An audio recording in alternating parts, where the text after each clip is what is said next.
Hello, ladies and gentlemen, and welcome back. It is Smiles, and we are here for Chapter 10 of Midnight for Charlie Bone by Jenny Nimmo. As always, I hope you guys like the video, and let's dig in. Skeletons in the cupboard. Charlie woke up with a dry throat and sore eyes. He had only slept for an hour. He resigned himself to wearing Gabriel's teddy cloak. After all, it wasn't going to give him nightmares. Gabriel and Fidelio waited while Charlie tried to untangle his hedge of hair, but after 5 minutes they all agreed that Charlie's combing wasn't having much effect. If we don't go soon, we'll get all the burnt bits of bacon, Fidelio warned. Charlie was starving. He threw down his comb and hurried off to breakfast with the others. He was glad of their company, for he'd never found his way down to the ground floor without them. Gabriel was so happy wearing Charlie's cloak, he looked like a different person. In fact, he was all smiles. He even walked faster, now that he had cast off those horrible, frightening feelings. Breakfast was porridge, burnt bacon, and a mug of tea. Do we get this every day? Charlie asked, trying to swallow a lump of porridge. Every day, said Fidelio. Charlie tried not to think about Macy's big breakfasts. His second day at the academy was not as bad as his first. With Fidelio's help, and sometimes Gabriel's, Charlie managed to find all his classes. On the third day, he even found his way to the garden by himself. Friday arrived. The day Charlie had been dreading. When classes were over, he sat on his bed and watched Fidelio pack. What happens in here, Charlie asked, when everyone else has gone? You're pretty much left to yourself, said Fidelio. There's nothing to worry about. Manfred will be about, of course, but you won't be alone. Olivia's got attention too, remember? And Billy Riven never goes home, 'cause he doesn't have one. I'll go see Benjamin and collect the case you want me to hide. And at, let's see, 11:30 on Saturday, I'll come and wave to you. I'll give you the thumbs up if we've managed to move the case. Charlie was tempted to tell Fidelio about the baby, but now wasn't the time. How will I see you? He asked glumly.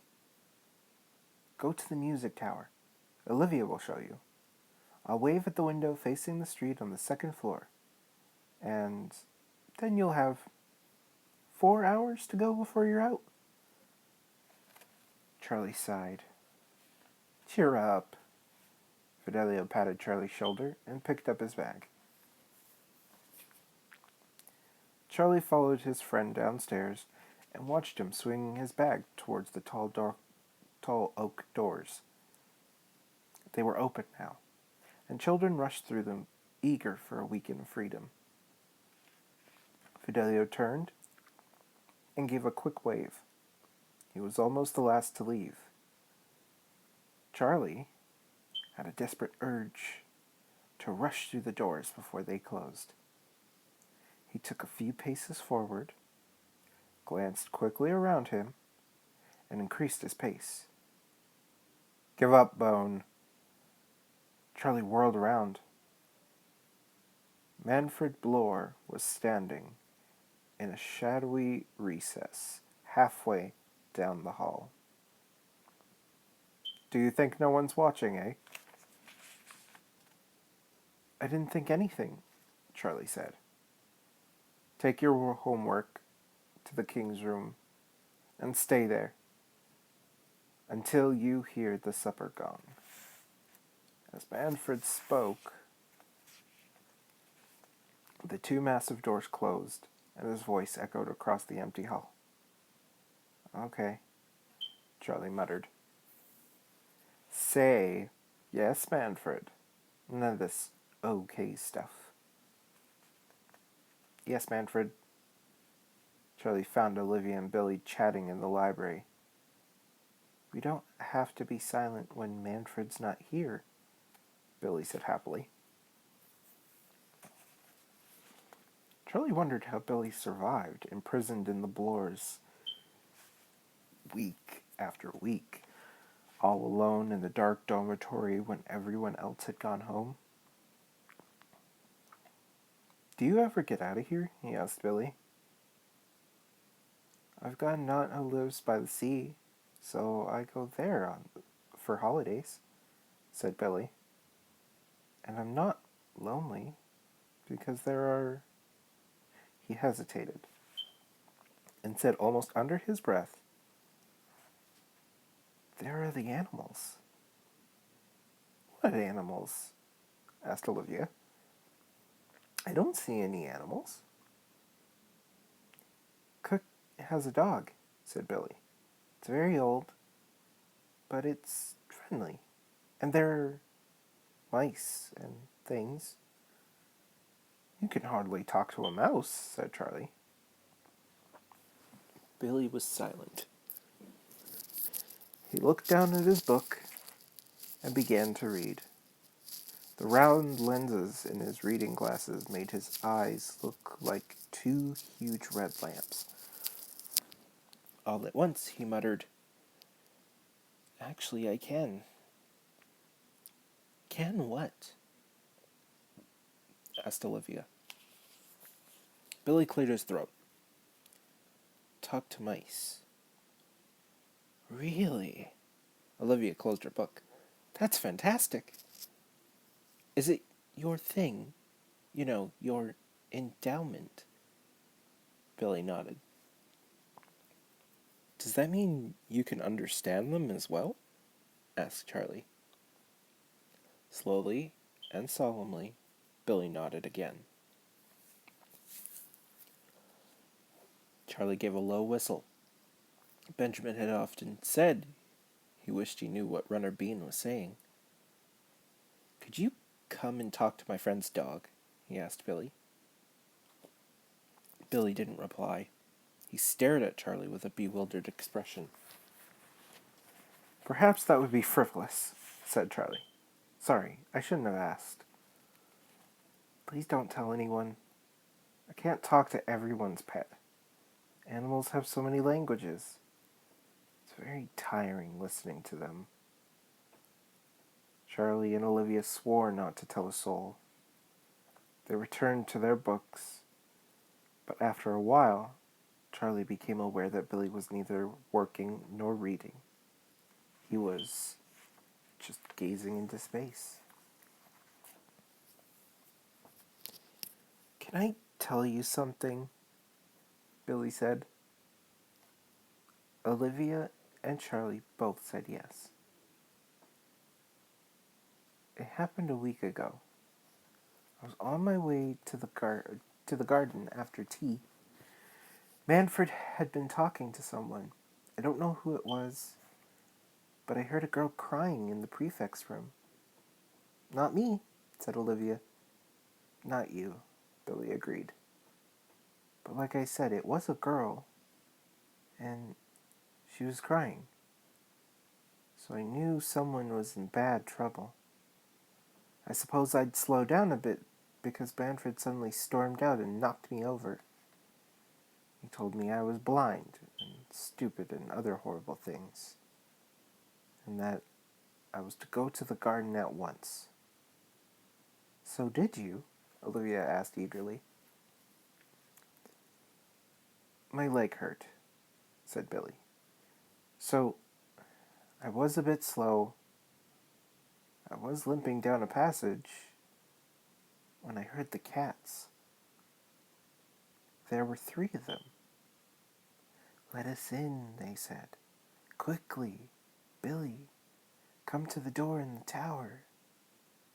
"Which tower?" said Charlie. "There are 2. I guessed it would be the music tower. The other one hasn't got a door. I was afraid Manfred would see me, but I couldn't ignore those cat voices. I limped and ran until I got to the tower. I crossed the empty room at the bottom, and when I got to the door, I just unbolted it and let them in." Charlie knew what Billy was going to say next, but he didn't interrupt. They were mighty strange cats. Billy's large ruby-colored eyes grew even wider. They were like flames, red and orange and yellow. They thanked me very politely, and then they told me the Red King had sent them. "But he's been dead for hundreds of years," said Olivia. I asked the cats about that, but they just gave me a funny look and said, "Of course." And then they ran towards the stairs. Just before they vanished, the red one said, "Leave the door, Billy." So I did. I went into the garden as quickly as I could, but I'd only been there a few minutes when the fire bell went. Manfred's room was on fire, and Manfred was in it. "So it was the cats," breathed Charlie. "They must have knocked a candle over," said Olivia. "Manfred's always got candles in his room. You can see them flickering from outside." "Did they find out who let the cats in?" asked Charlie. "They thought it was Mr. Pilgrim," said Billy, "because he's always in the music tower." "So he got the blame," said Olivia. "Teachers don't get blamed," muttered Billy. "Do they?" Before anyone could answer him, a voice outside the door said, "Silence in the king's room." Olivia made a rude face at the door, and Charlie tried not to laugh. Billy gave an anxious frown and went back to his homework. When the supper gong went, at last, Charlie's stomach was rumbling. He always seemed to be hungry these days. They made their way to the dining hall, but just before they went in, Olivia warned Charlie that they would be sitting at a table with Manfred. Charlie's heart sank. He'd been looking forward to supper, but how could he enjoy it when he was trying to avoid Manfred's stare all the time? "Has he ever hypnotized you?" Charlie asked Olivia. "Not yet. I'm not worth bothering with. I mean, I'm not endowed, so I'm not a threat. I'm just a nuisance." "He can't hypnotize me," Billy said solemnly. "It's my eyes. He can't get past them," he smiled with satisfaction. The dining hall was vast and echoey, and their footsteps rang out in the eerie silence as they made their way past empty benches to a table where Manfred sat, staring into a candle. 2 places had been laid out on his right side and 1 on his left. Charlie made sure he sat on the right, furthest away from Manfred. Some of the teachers had gone home, but Dr. Blore was there, and Dr. Saltweather. Mr. Pilgrim sat slightly apart from the others. A small frown crossed his face when the children came closer. And yet, he hardly seemed to see them. Charlie reckoned it was one of the worst meals he'd ever eaten. It was bad enough trying to avoid looking at Manfred, but the older boy wouldn't let them talk either. "You're not just supposed to be enjoying our detention," he said sourly. So while they ate, there was no conversation to drown out the biting, chewing, gulping, and swallowing that went on. At the end of the meal, when the plates had been stacked and cleared, they filed out of the dining hall as demurely as they could. But as soon as the door closed behind them, Olivia said, "We've got 2 hours before bed. Where shall we start exploring?" Charlie and Billy didn't have any ideas, so Olivia suggested the DaVinci Tower. Charlie wanted to know where it had got its name, but Olivia shrugged and said, "It's always been called that. I think the art department used to use the room at the top, but now it's empty. Someone told me it wasn't safe. It's old and crumbly inside." Charlie wondered why they were exploring an unsafe and crumbly building, but he didn't like to appear anxious. Besides, Olivia had made up her mind. She showed them a torch she'd hidden inside the pocket of her cape, explaining that there might not be any lights in the tower. It took them half an hour to find a likely-looking way into the DaVinci Tower. There was a very small door at the far end of a passage on the 3rd floor. "Same floor as my dormitory," Olivia told the others, "so if we're caught here, we've got an excuse." The door was bolted, but surprisingly not locked. Olivia slid back the bolts, which were stiff and very rusty. "No one's been here for years," Charlie observed. "Exactly. It makes it all the more interesting, doesn't it?" Olivia's eyes were sparkling. "Come on." The door creaked as she pulled it open. A dark passage curved away from them, disappearing round a corner hung with gray cobwebs. There was no light to be seen, nor any lamps or light bulbs. They crept through the door and found themselves walking on wide, dusty floorboards. A smell of damp, decaying things wafted out of the shadows. "We'd better close the doors," said Charlie, rather reluctantly. "Must we?" asked Billy. Olivia flicked on her torch, and its powerful beam lit up the passage before them. "It's okay, Billy," she said. As Charlie closed the door, something made it stick, and when he looked down to see what it was, he noticed Olivia's shoes. She was wearing black patent shoes with very high heels. Charlie hoped they wouldn't meet too many old staircases. As it happened, as soon as they passed the cobwebby corner, an old staircase was the first thing they met. It was the only way out of the passage. They would either have to climb up a steep curving spiral or down a sequence of narrow rocky steps.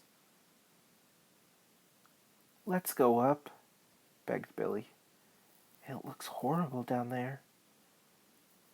"Intriguing, though," murmured Olivia. She shone the torch into the dark shaft below. There seemed to be no end to it. "Up, not down," said Charlie, noticing Billy's anxious expression. He remembered that Billy couldn't see too well. "I'll go first. Billy, you come right behind me, and Olivia last. That'll be safest." Billy looked relieved, and Olivia happily agreed.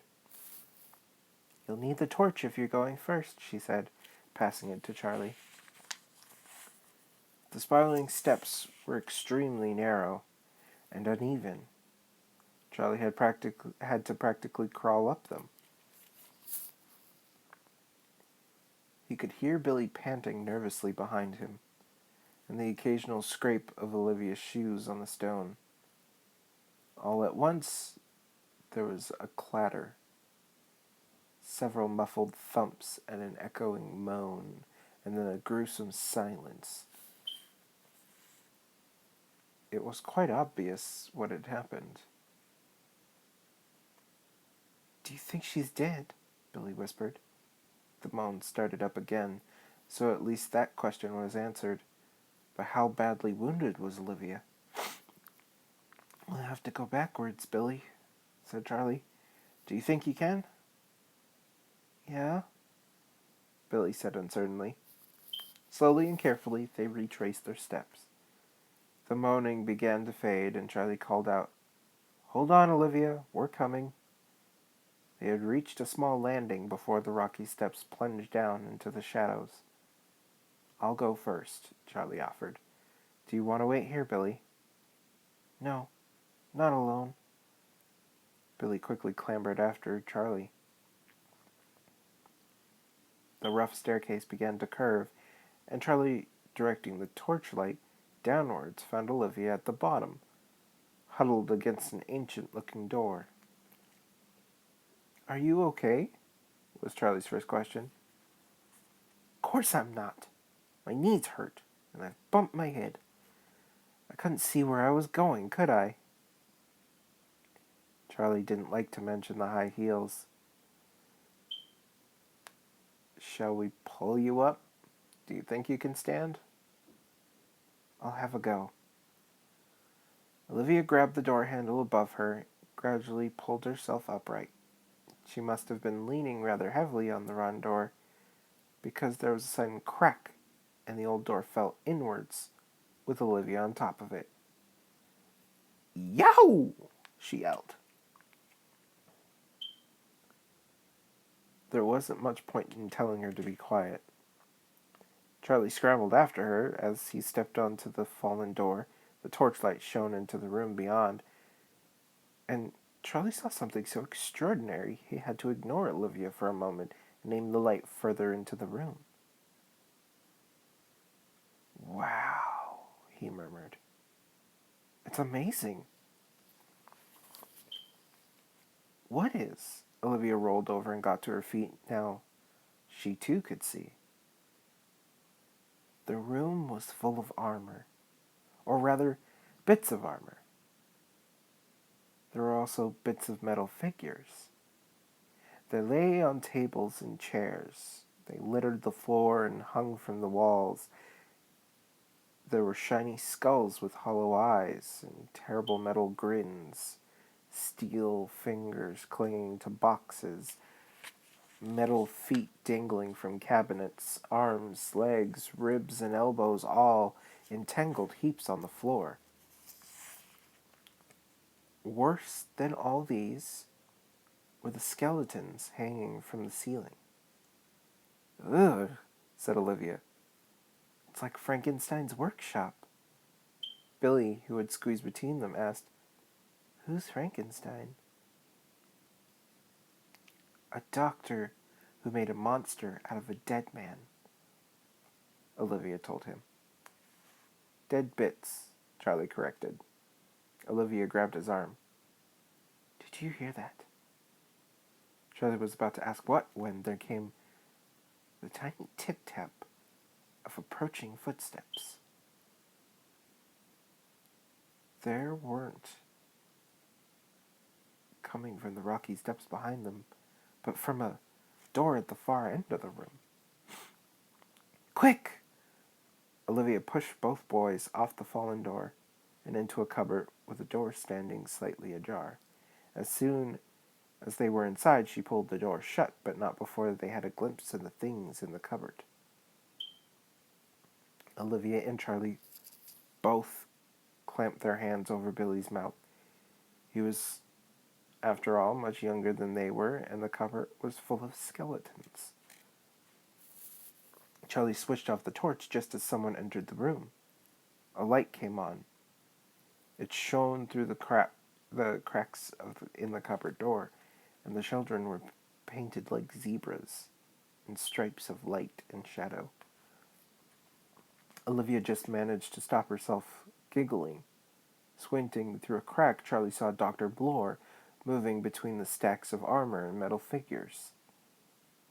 The shapes were now easier to see, and Charlie noticed that some were animals. Dogs, cats, and even a rabbit. They're Dr. Tully's, he thought.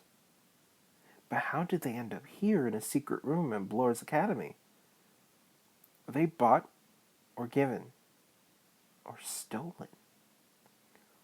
The big man swung round. He began to walk in the direction of the cupboard. As he passed a metal dog, he picked it up and wrenched off its tail. He bashed the dog's body against a table. It broke apart in a stream of wheels, cogs, springs, and screws poured out. Dr. Blore peered at the shiny heap, grunted, and then swept them off the table. He was obviously searching for something and angry at not finding it. He turned his attention to the cupboard again and walked purposely towards it. Then, they hardly dared to breathe. Olivia, Charlie, and Billy clutched each other's hands.